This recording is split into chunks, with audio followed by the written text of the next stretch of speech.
नमस्कार बच्चों। मेवाड़ महाराणा अमर सिंह प्रथम एवं मुगल शासक के बारे में आज चर्चा करेंगे। हम देखते हैं कि मध्यकाल की जो परिस्थितियां थी और मध्यकाल की सबसे बड़ी शक्ति के रूप में, मुगलों की सबसे बड़ी शक्ति के रूप में अकबर स्थापित था और उस अकबर की अपराजय सेना के सामने प्रताप के द्वारा किया गया संघर्ष इतिहास में अपनी एक ख्याति रखता है। और इसी कारण हम देखें कि अकबर को पहली बार मेवाड़ में असफल होते हुए देखा गया। अकबर के एक राट बनने का, एक छत्र भारत का शासक बनने का सपना अगर कहीं आकर टूटा था तो वह अरावली से टकरा कर ही टूटा था। और वह प्रताप अपने स्वाभिमान और स्वतंत्रता की नीति को लेकर के एक चट्टान की तरह अडिग रहे और प्रताप को अकबर के कई संधि के प्रस्ताव भी, परिवार के सुख के प्रस्ताव भी, व्यक्तिगत सुख के प्रस्ताव भी, उनको अपनी इस स्वतंत्रता और स्वाभिमान की नीति से हिला नहीं सके और वे अंगद की तरह से जमे हुए रहे। और अंततोगत्वा हम देखते हैं कि मेवाड़ की स्वतंत्रता जो थी वह महाराणा प्रताप ने बना करके रखी। लेकिन उन्हीं परिस्थितियों में 54 में 1597 ईस्वी में महाराणा प्रताप की मृत्यु हो जाती है।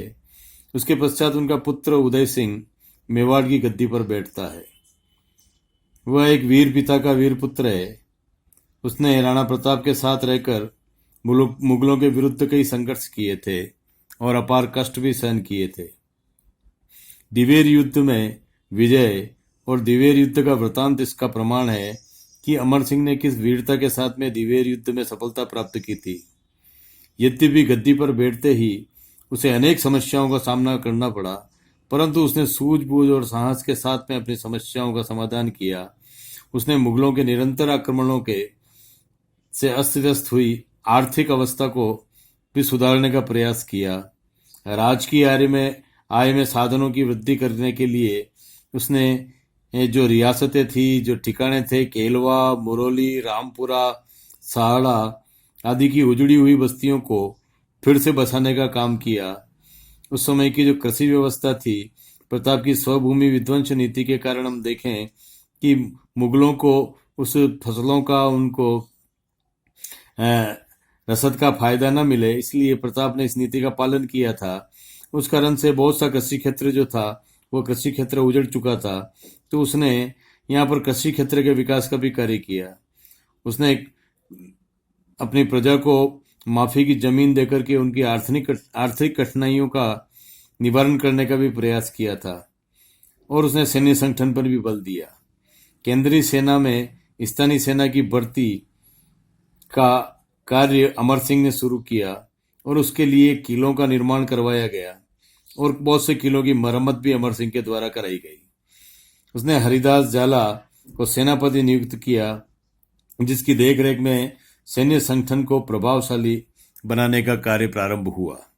तो इस तरह हम देखते हैं कि महाराणा अमर सिंह का जो प्रारंभिक दौर है वो किस तरह से प्रताप की जो नीति थी, प्रताप की जो शक्ति संगठन की जो नीति थी, सैन्य संगठन की जो नीति थी एवं आर्थिक दृष्टि से जो स्वावलंबन की जो नीति थी, कि उसी का पालन करते हुए अमर सिंह ने अपनी रीति और नीति को लागू किया। हम देखें कि प्रताप के साथ रहते हुए अमर सिंह ने हमेशा युद्धों में अपनी भागीदारी निभाई थी। यही नहीं, गुरिल्ला छापामार युद्ध नीति में भी अमर सिंह ने मेवाड़ के पूरे प्रदेश को प्रताप के साथ में पूरी अच्छी तरह से छानबीन लिया था। इसके साथ ही अमर सिंह का जो एक दिवेर युद्ध है, इस दिवेर युद्ध में अमर सिंह की एक प्रधान भूमिका थी। उस प्रधान भूमिका में हम देखें कि किस तरह से अमर सिंह ने अपने शौर्य का परिचय दिया था। तो इस नाते से, अपनी विरासत के नाते से और अपने स्वभाव के नाते से, प्रताप के पुत्र होने के नाते से मुगलों से संघर्ष उसको विरासत में मिला था। और उस मुगलों से संघर्ष को लेकर के हम देखें कि अकबर मेवाड़ राज्य पर आधिपत्य स्थापित करने के लिए दृढ़ प्रतिज्ञ था, परंतु 1599 ईस्वी में शहजादे सलीम को मेवाड़ पर आक्रमण करने के लिए उसने भेजा, परंतु इस अभियान के प्रति सलीम में कोई उत्साह नहीं था। अतः वह उदयपुर तक आया और फिर यहाँ से वापस लौट गया। मुगल सेना को लौटते ही राणा अमर सिंह ने पुनः अपनी चौकियों पर, मुगलों की चौकियों पर धावे बोलने शुरू कर दिए और बागों और अंटाले तथा कई अन्य मुगल थानों पर अपना अधिकार कर लिया। 1605 में अकबर की मृत्यु के पश्चात सलीम जहांगीर गद्दी पर बैठा। उसने भी मेवाड़ की स्वतंत्र सत्ता का दमन करने का निश्चय किया। अतः उसने परवेज आसिफ खां आदि के नेतृत्व में 22,000 मुगल सेना को मेवाड़ की फतेह के लिए भेजा, परंतु मुगल सेनाओं को कोई उल्लेखनीय सफलता नहीं मिली। 1608 में जहांगीर ने महावत खां के नेतृत्व में मेवाड़ की ओर सेना भेजी, परंतु उसे भी असफल होकर ही लौटना पड़ा।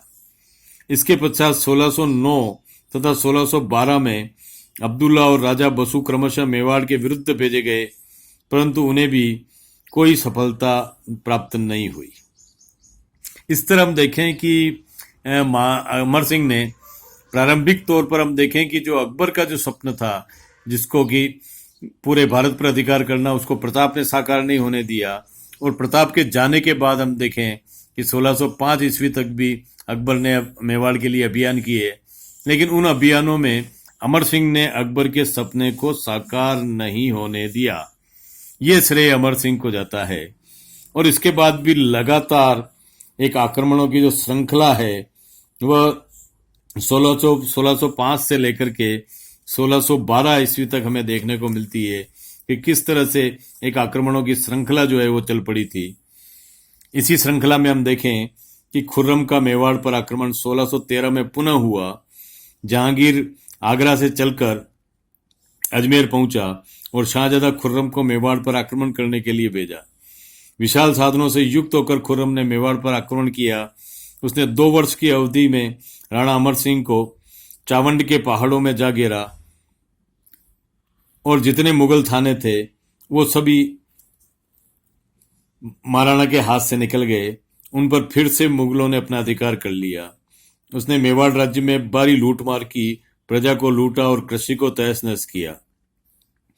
इस लंबे युद्ध से मेवाड़ की स्थिति मुगलों की सैनिक व्यवस्था और कूटनीति से सोचनी होती चली गई। खेत के खेत नष्ट हो गए, खड़ी फसल तो समाप्त हो ही गई, परंतु अगली फसल की भी कोई आशा उस समय मेवाड़ में नहीं रही। गांव उजड़ गए, बस्तियों में आग लगा दी गई, पशुधन नष्ट हो गया। सबसे बड़ी अपमानजनक बात यह थी कि मुगलों ने स्त्रियों और बच्चों को गुलाम बनाकर बेचना प्रारंभ कर दिया। मंदिर और सार्वजनिक स्थान नष्ट किए गए। दस्तकारों और कृषक बिना काम के हाथ पर हाथ रखकर बैठ गए। कई प्रजा बेघरबार हो गई। सारी सामाजिक और आर्थिक व्यवस्था अस्त व्यस्त कर दी। राज्य की हालत दुष्काल से भी अधिक भयंकर बन गई थी। अनुभवी राजपूत योद्धाओं के मारे जाने से सेना में एक भारी कमी का अनुभव भी होने लगा। सामंतों के परिवार नष्ट हो गए, जिनमें किसी के अल्पवयस्क बच्चा और विधवाओं का समुदाय ही बचा रहा। ऐसी परिस्थितियों में हम देखें कि खुर्रम के द्वारा जो विनाश मेवाड़ में किया गया था और उस विनाश के कारण जो एक प्रजा के अंदर जो एक संक्रांति फैली हुई थी, उस दौर में मेवाड़ के साथ में जो संबंध नया स्थापित हुआ है, जिसे मेवाड़ मुगल संधि के नाम से पुकारा जाता है। जब मुगलों के हाथों मारवाड़ राज्य की स्थिति प्रतिदिन बिगड़ने लगी, सामंतों ने मुगलों से संधि करने के लिए दबाव डाला। कठोर घेरा, निरंतर लड़ाई, महामारी, दुर्भिक्ष, रसद, इन सब से राजपूत विरोध की कमर तोड़ दी। सैनिक भागने लगे और यहां तक कि अमर सिंह ने के कुछ ही साथी रह गए। इन परिस्थिति में मुगल सुल्तान शक्ति के विरुद्ध लड़ाई बनाए रखना असंभव हो गया था। अमीरों तथा राजकुमार करण ने राणा से संधि करने का परामर्श दिया कि मुगलों के साथ संधि कर ली जाए। राणा अमर सिंह ने अपने सामंतों का परामर्श मानकर खुर्रम से संधि वार्ता प्रारंभ की। खुर्रम ने राणा से प्राप्त कर संधि प्रस्ताव को जहांगीर को भिजवाया। जहांगीर संधि प्रस्ताव को पाकर बड़ा खुश हुआ और उसने राणा की संधि की शर्तें स्वीकार कर ली। अपनी मुद्रा से अंकित एक फरमान द्वारा खुर्रम को राणा से संधि करने की अनुमति दे दी। राणा ने 5 फरवरी 1615 ईस्वी को खुर्रम से भेंट की, जहां उसका भव्य स्वागत किया गया। इस प्रकार राणा और मुगलों के बीच 1615 में संधि हो गई, जिसकी मुख्य शर्तें इस प्रकार थी। पहली, राणा अमर सिंह ने मुगलों की अधीनता स्वीकार की।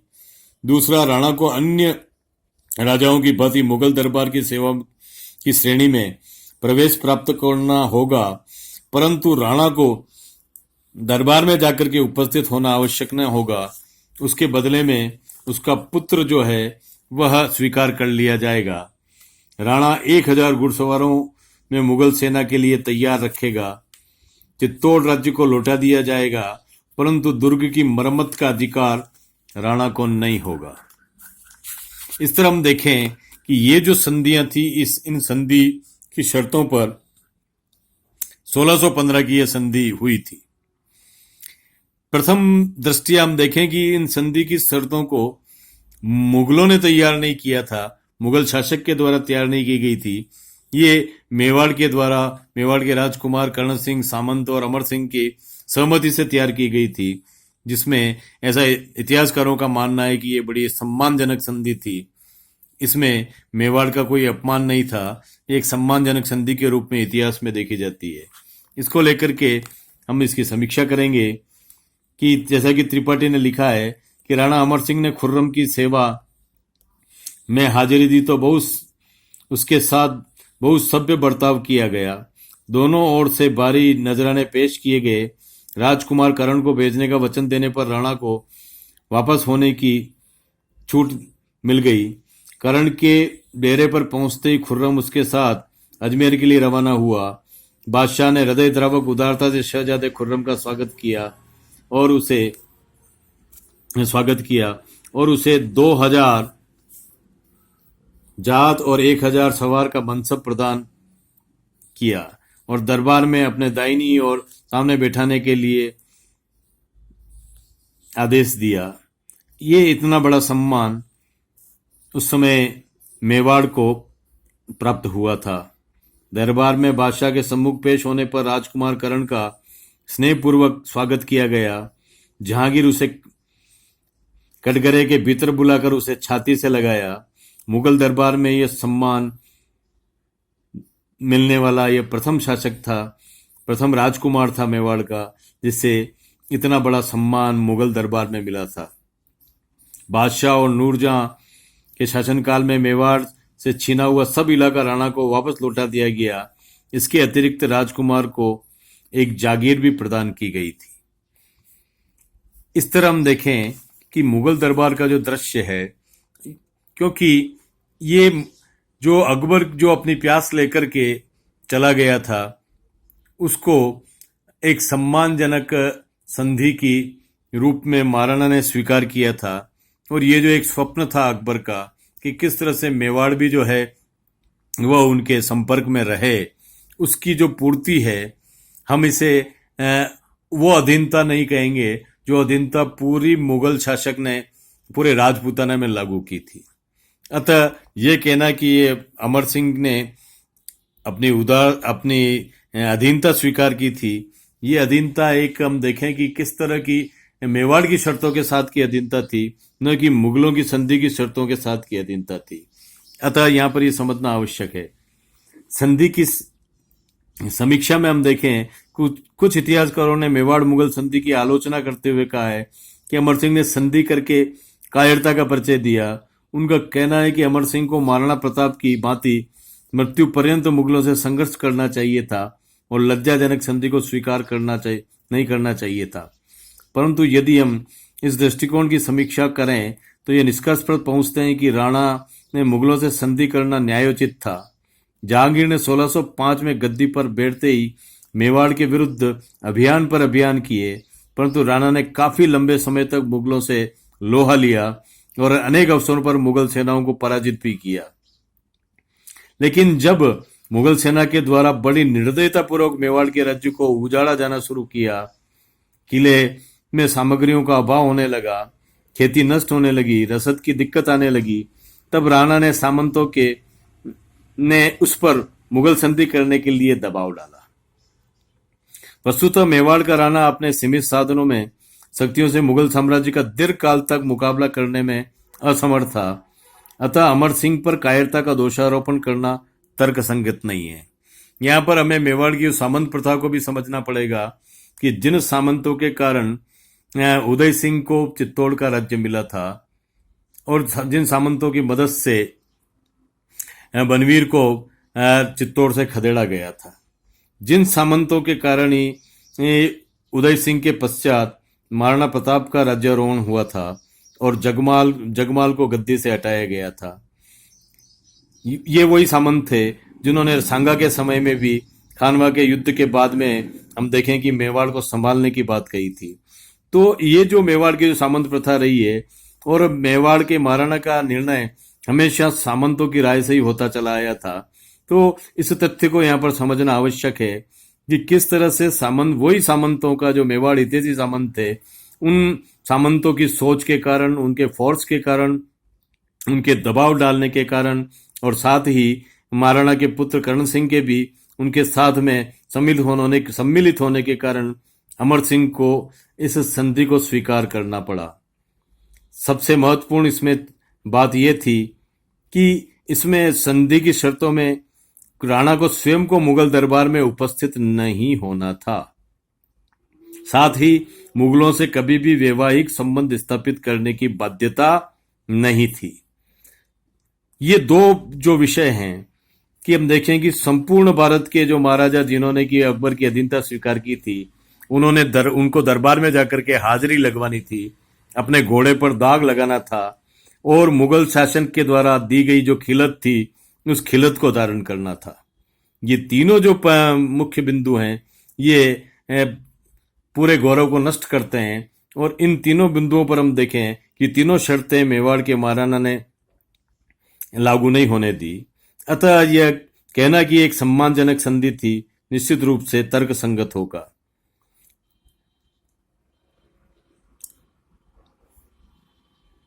हालांकि इस संधि के बाद हम देखें कि अमर सिंह जो है वो इस संधि से प्रसन्न नहीं था। अतः शासन की बागडोर उसने अपने पुत्र कर्ण को सौंप करके नौ चौकी की पाल पर अपना जीवन बिताने के लिए आगामी जो जीवन है अपना जीवन वहां बिताने के लिए वहां पर नौ चौकी की पाल पर रहने लगा। डॉक्टर जीएन शर्मा का मानना है कि यदि व्यवहारिक दृष्टि से देखा जाए तो इस संधि के विरुद्ध धारणा बनाना भावुकता मात्र है। यह ठीक है कि संधि की स्वीकृति में मुगल सत्ता को मान्यता देना है, पर युद्ध में होने वाली क्षति की तुलना में मुगल सत्ता की स्वीकृति इतनी हानिकारक नहीं है।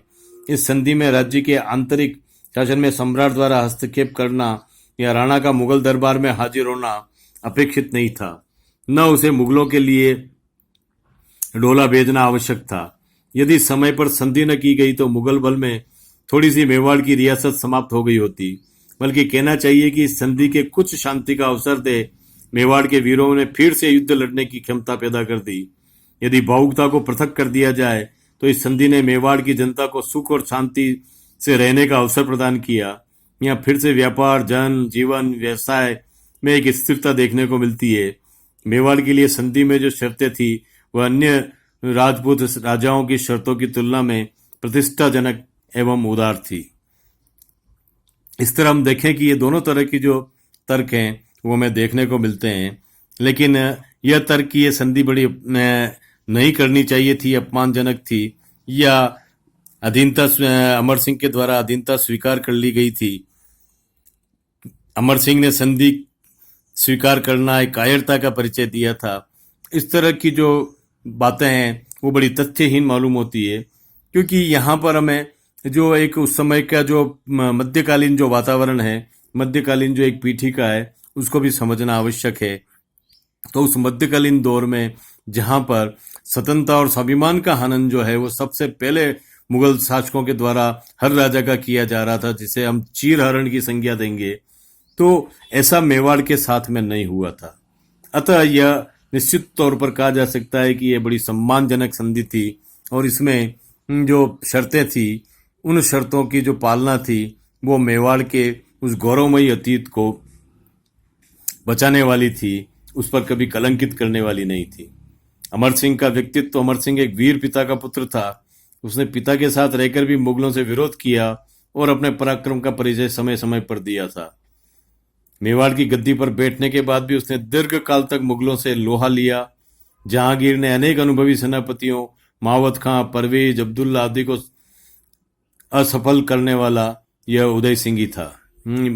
असफल करने वाला यह अमर सिंह ही था, जिसने इन सभी मुगल सेनाओं को खाली हाथ लौटाया था। विषम परिस्थितियों में भी राणा अमर सिंह ने मुगलों से डटकर लोहा लिया और अपने अनेक अवसरों पर मुगल सेनाओं को पराजित किया।